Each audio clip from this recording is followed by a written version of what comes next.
بسم اللہ الرحمن الرحیم، السلام علیکم دوستو۔ وائٹ اسٹوڈیو کی 2-3 بڑی اپڈیٹس آئی ہیں جو آج میں آپ کے ساتھ شیئر کروں گا۔ یہ آپ کو ساتھ دکھا بھی رہا ہوں، ٹھیک ہے، میں اپنے پلے سے نہیں بتا رہا۔ 3 بڑی اپڈیٹس آئی ہیں جو آپ کے ساتھ میں شیئر کروں گا، ٹھیک ہے۔ ایک جو سب سے بڑی اپڈیٹ انہوں نے دی ہے، میں ویڈیو لمبی نہیں کرتا ہوں، شارٹ کٹ آپ کو سمجھا دیتا ہوں۔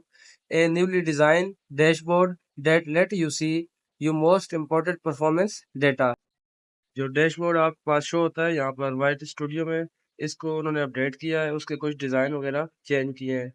کچھ بندوں کے پاس تو یہ آنا شروع ہو گیا ہے، اور کچھ اپڈیٹ کرنے کے بعد 1-2 دن کے اندر آ جائے گا۔ اس کے بعد جو دوسری انہوں نے اپڈیٹ دی ہے، automatic check will screen your video for any copyright violation اور monetisation issues before you upload, کہ آپ نے جو بھی ویڈیو اپلوڈ کرنی ہے اس کو آپ اگر پرائیویٹ کر کے رکھتے ہیں، پہلے تو اس طرح ہوتا ہے کہ ان لسٹڈ رکھتے تھے یا پرائیویٹ رکھتے تھے، اگر آپ اس طرح رکھتے ہیں تو یوٹیوب اسی ٹائم آپ کو بتا دے گا کہ آپ کی ویڈیو میں کاپی رائٹ ایشو ہے یا یہ آپ کی مونیٹائزیشن کے لیے مسئلہ کر سکتی ہے، تو وہ آپ کو اسی ٹائم بتا دے گا کہ آپ اس کو ریموو کر دیں یا جو بھی کرنا ہے وہ آپ کو سمجھا دے گا، ٹھیک ہے۔ اس کے بعد جو تیسری اس کی اپڈیٹ آئی ہے، وہ اپڈیٹ تو نہیں ہے، انہوں نے اپنی جگہ ایک تنبیہ کی ہے کہ آپ اپنے چینل کو مونیٹائزیشن کے لیے اپلائی کریں یا گرو کر کے اس قابل بنائیں کہ آپ کا چینل مونیٹائز ہو سکے، تاکہ آپ اپنے کاروبار کو بڑھا سکیں۔ وہ صرف ایک تنبیہ بتائی گئی ہے، ٹھیک ہے۔ دو جو اپڈیٹس آئی ہیں وہ میں نے آپ کو سیدھا سیدھا بتا دی ہے، بکواس کرنے کی عادت نہیں ہے۔ امید کرتا ہوں آپ کو ویڈیو پسند آئے گی انشاءاللہ۔